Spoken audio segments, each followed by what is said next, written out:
Hi guys, it's the 31st episode of Promptsquad, and the prompt for this month was Keeping Connected, suggested by our own Farrfotos.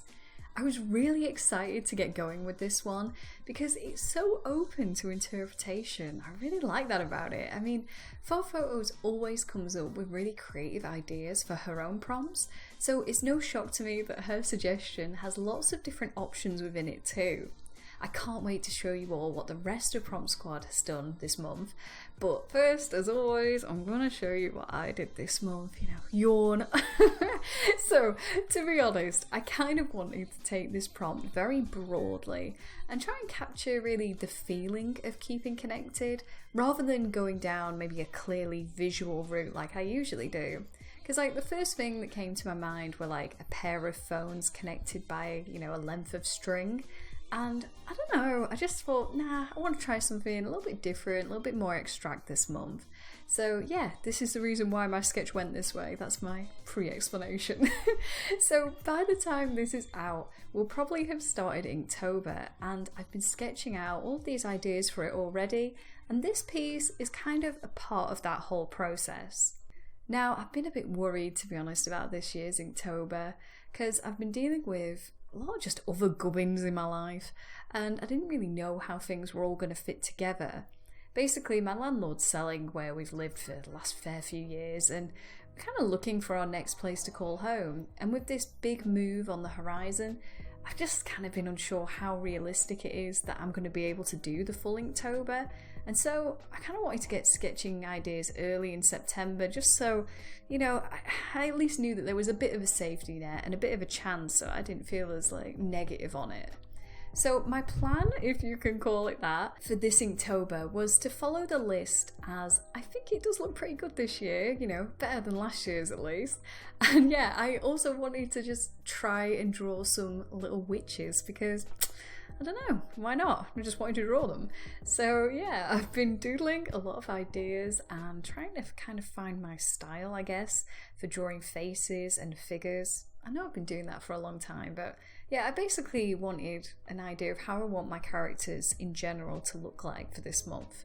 And I decided to use this prompt as maybe the starter of that, a chance to hammer out some of what I do and don't like, so that when I'm drawing for this full month and things maybe are a little bit, time restrained, I have more of an idea of where I want to head when I go sketching.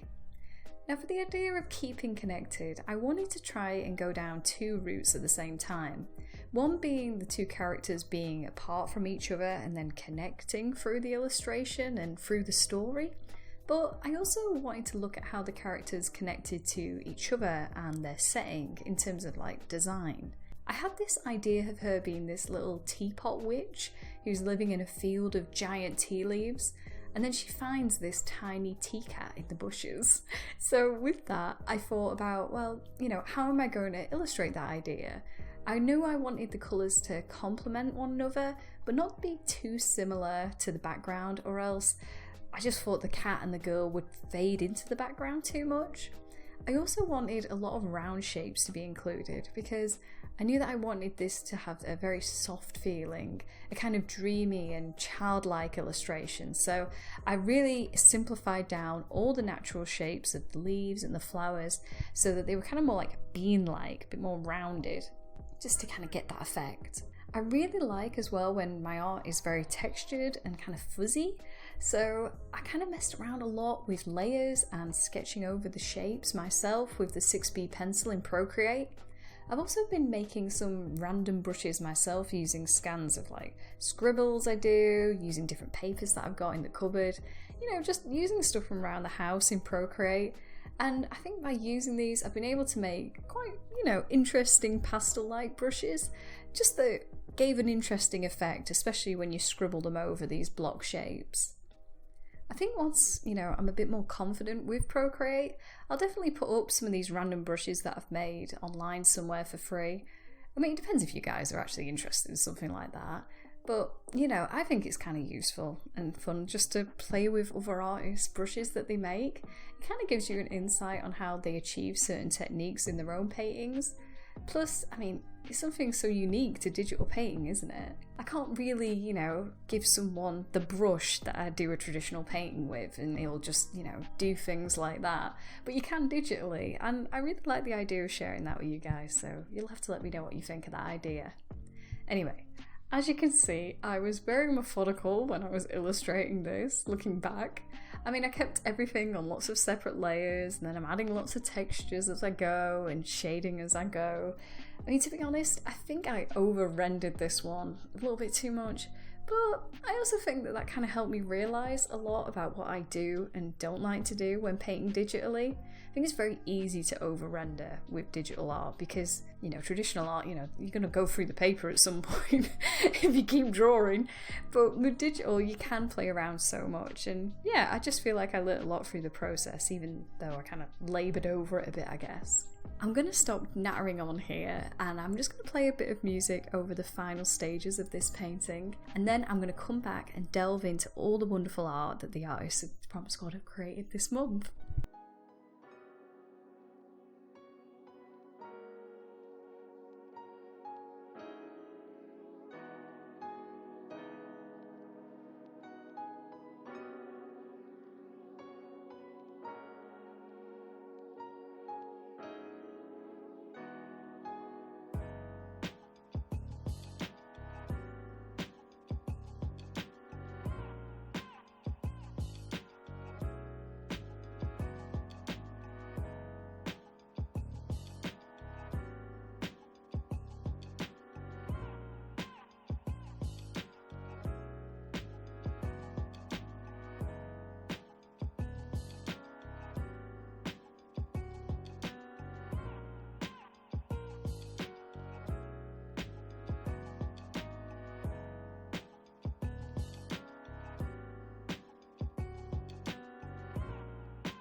I was really excited to see what Farrfotos would do for this prompt, as I'm pretty sure it's the first of her suggestions that we've had a chance to do up till now.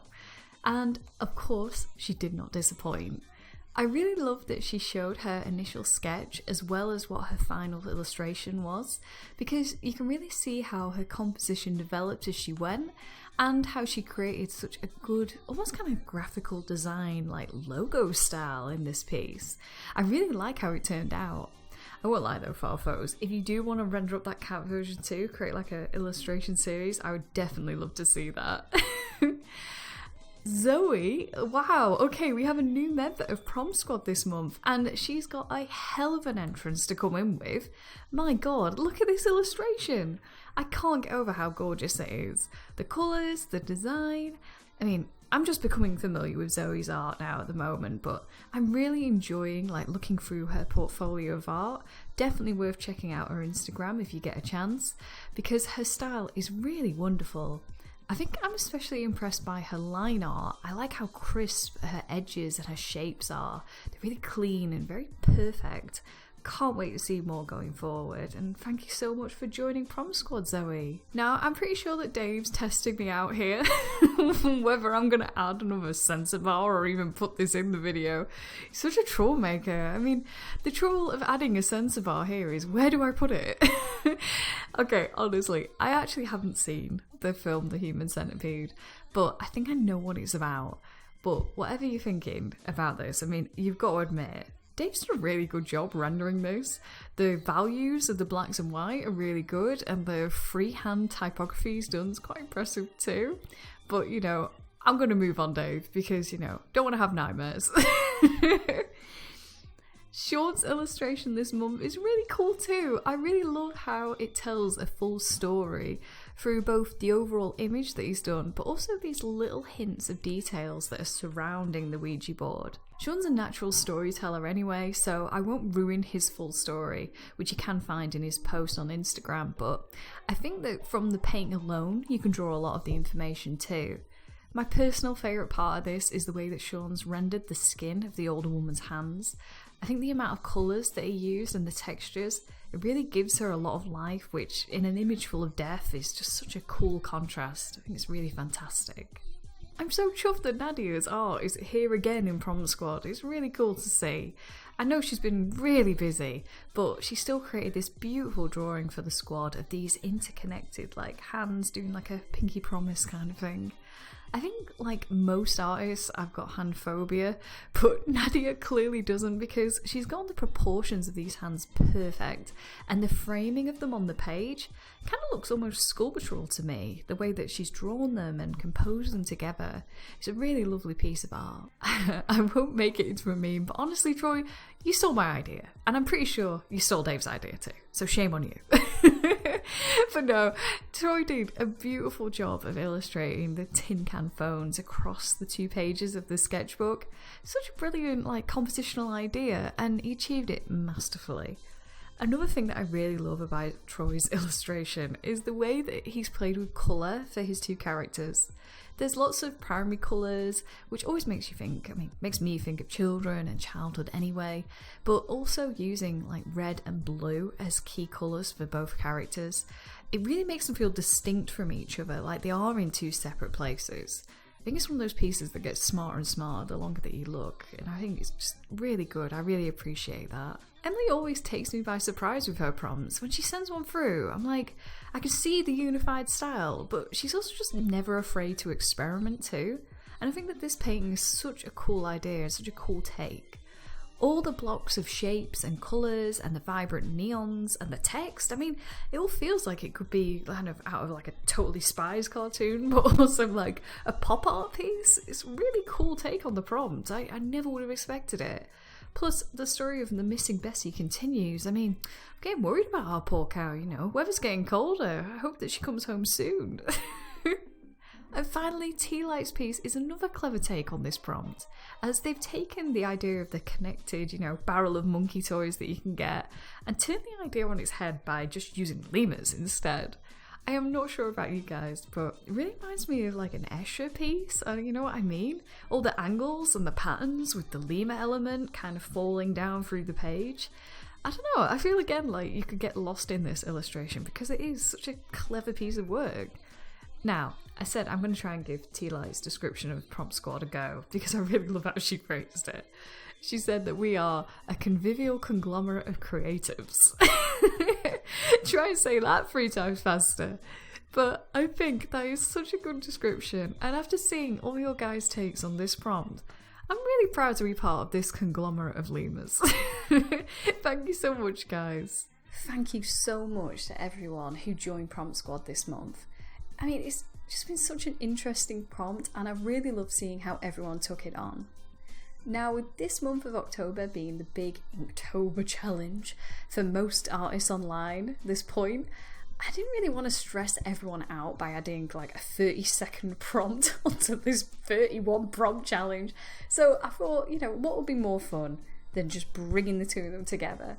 So this month's prompt for Prompt Squad is going to be the best of Inktober. If you're taking part in Inktober this year, whether you're following along with Jake Parker's list or one of the created ones by many other artists that are making them, there's so many good ones to choose from. You just need to pick out what your favourite piece that you've made this month is and add the hashtag Promptsquad so that I can find it and add it onto next month's video. Email it through Instagram, YouTube, anywhere where you put Prompt Squad, I'll make sure to add it to the video. If you don't think you'll be joining in with Inktober this year, you could always just give it, an honorary salute and create a piece of art using ink for the challenge instead. The deadline is going to be the 1st of November, and I can't wait to see where everyone's Inktober takes them. I mean, Inktober is when I met a lot of my arty friends online, and it's always been such a great opportunity to find new artists to follow. And yeah, I just really enjoy it. So I hope you all have a lot of fun during this year's challenge too. I hope you like the sound of this month's prompt and that you take care of yourselves. No stressing out, guys. It's drawing with pens. We can do this. Have fun, guys. And I hope to chat to you all soon. Bye.